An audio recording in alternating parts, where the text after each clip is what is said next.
friends, and welcome back to another episode of Rosten's Reviews. My name is Mr. Rosten, 7-4 social studies teacher here at BMS, and I'm very, very excited to bring you another episode of Rosten's Reviews. So, we are 25 weeks away from summer vacation. We are 10 days away from winter break, and we're moving in the right direction, friends. I apologize that there was no episode last week. Unfortunately, I didn't turn on the microphone, and now that I know that the microphone is on, I've checked it multiple times. I am ready and raring to go over what we did in U.S. history, not only this week, but last week as well. So let's review, shall we?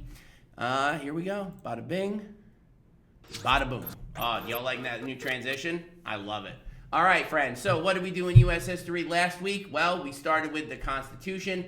We actually read it. We used it as a primary source, and we answered some questions on it. We looked at the different branches of the government, the executive branch, the legislative branch, and the judicial branch.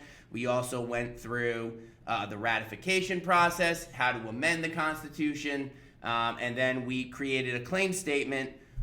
Does the Constitution protect against tyranny? Why or why not? And as you notice here on the bottom, we said the Constitution does or does not protect against tyranny because, and then you gave 3 reasons why. All right, so we did the Constitution. Then we looked at the 3 branches of government. So if you notice, our topic was the 3 branches. Our question of the day was what branch of the government is most important. We did some visual notes on the U.S. government. We learned things like some historians believe that the legislative branch is the most important. We learned that the president works with the legislative and judicial branches. We learned that the presidency is only one piece of the puzzle. It really takes all 3 to get some changes done. And we learned that the executive branch hires a lot of people to make sure that the government can run every single day. So we did that. And then we looked at 3 different secondary sources. We looked at the legislative branch, the executive branch, and the judicial branch. And then I gave you this visual to help you guys out.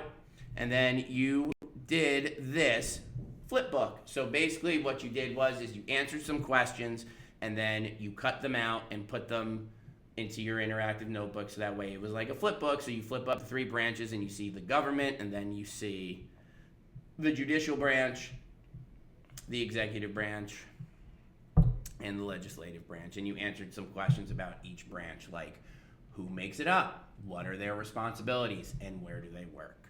So we did all that. That was fun.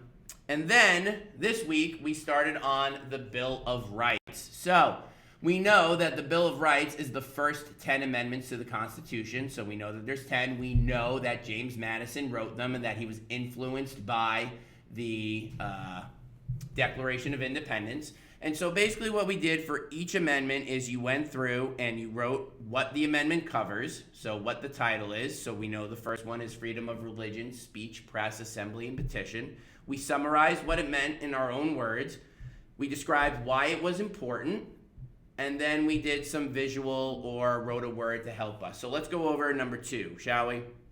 So the Second Amendment guarantees Americans the right to bear arms. Tells us that Americans have the right to own guns. This is important because we can use the guns for protection and to protect us against tyranny, because the Founding Fathers wanted us to make sure that in the event that the government turned tyrannical, the people would have options in order to overthrow it and restart again.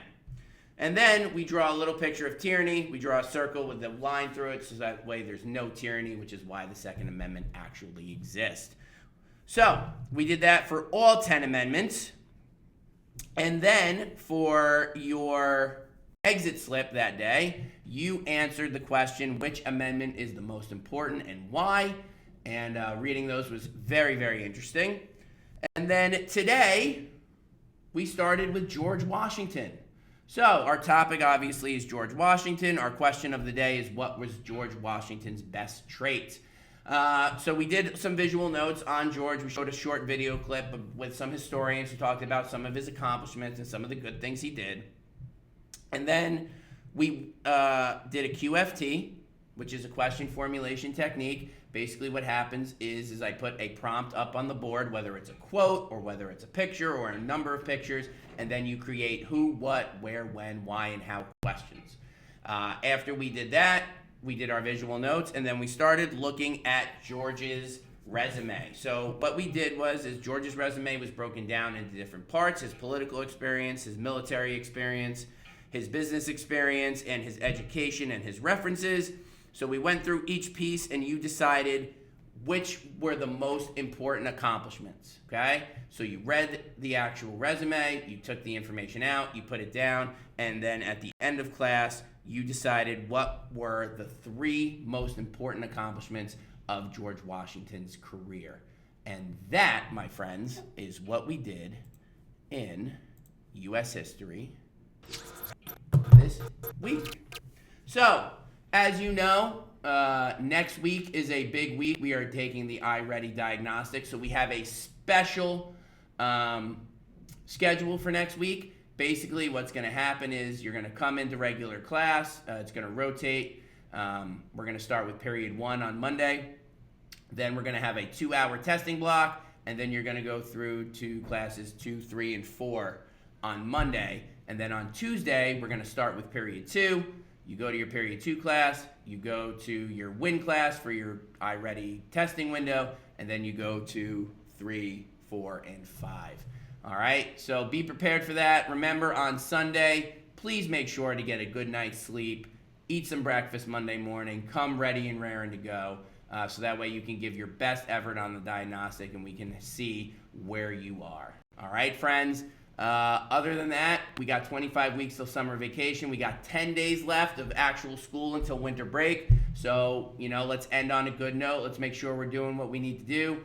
Be prepared. Come ready to learn. And we've got some cool things coming up in social studies. So let's keep the good vibes going. All right, friends? All right. I hope you all have a wonderful, wonderful weekend. Be kind to one another. Peace be with you and with you. Mr. Rosten, out.